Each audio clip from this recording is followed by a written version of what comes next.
let's say your kid is not special needs, has special needs, and you're passing assets to your kids. Mm-hmm. Again, I've heard you mention in your workshops about an asset protection trust to protect your inheritance from the potential future creditors of your kids. Right, right. So what's that scenario about? Okay, yeah. So basically, you have to understand, and this, I'm going to get a little technical here. You have to understand that when you put an asset in trust, you're effectively breaking the trust down, the asset down into two different components. The legal component is held by the trustee, right? So you have a trustee holds the asset, and you have a beneficial component. We call it a legal interest and a beneficial interest. When you put an asset in trust, you've now bifurcated the interest between legal and beneficial. Now, in most cases, it's the same person, okay? You have a merger, it's the same person. But if in a properly designed estate plan, when you're trying to get the wealth preservation provisions that you just mentioned, I call them wealth preservation provisions for your kids, you need to split that interest. So typically you would have a third-party trustee, let's say you have a professional trustee, they now own the legal interest for the benefit of the kids who own the beneficial interest.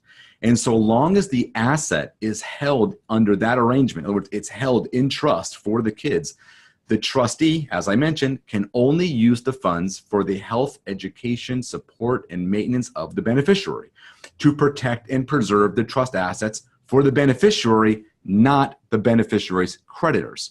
As a matter of fact, the documents should have what we call a spendthrift clause or an anti-alienation clause, which specifically prohibits the trustee from ever using the funds for the benefit of a creditor, right? So that's how it works, but it has to stay in trust. So when you design these family wealth preservation provisions in your estate plan for second generation asset protection, they need to be held in trust. So that trust can go on for 20 years, 30 years, for the kid's entire lifetime.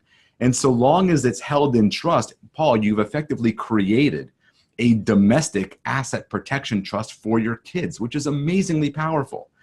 The problem is that if you just give it an outright distribution, just an outright distribution, okay, my kid's older enough, he's old, just he's 40, okay, just outright, he's responsible outright. And this is when there's no separation.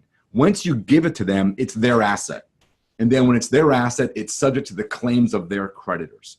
So trying to get the asset protection component, the family wealth preservation component, those assets need to be held in trust. Now, it's not a separate trust, Paul. It's the same trust that mom and dad created. It's just how is it designed on second death, all right? So you don't have to create separate trusts here. They automatically are created from mom and dad's plan looking down. So it's mom and dad's level we have to put these provisions in. So when they pass away, it's held in these special family wealth preservation structures for the beneficiaries, right? So it's all at the design level. Yeah, and again, I heard you mention that this is a great strategy for kids who are in high-risk professions where they get sued all the time, doctors, or professionals. You bet. And even divorce. I mean, divorce is so prevalent today. Imagine your kid gets divorced. That's right. And your inheritance is, Right. Yeah. So let me kind of address that, because it's always a big point, not only in common law, I mean, community property states like here in California, but even in common law states. When you receive an inheritance, that inheritance is separate property, and it stays separate property until you do something with it. You commingle it with other assets. You put it in joint accounts. You do something with it. And the nice thing about these wealth preservation provisions, because the title is still held in the trustee, the beneficiary never got legal ownership. They just have use and enjoyment for their lifetime. Since they don't have legal ownership, it's legally impossible for that asset to become commingled with other marital assets. Therefore, it stays in a separate property silo.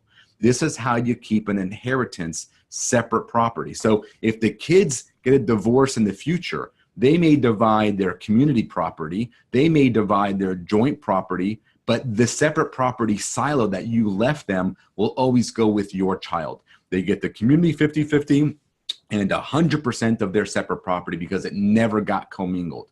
Again, another very important part of keeping an inheritance separate property from reaching your future ex-daughter-in-law or son-in-law's grab, right? Very, very important.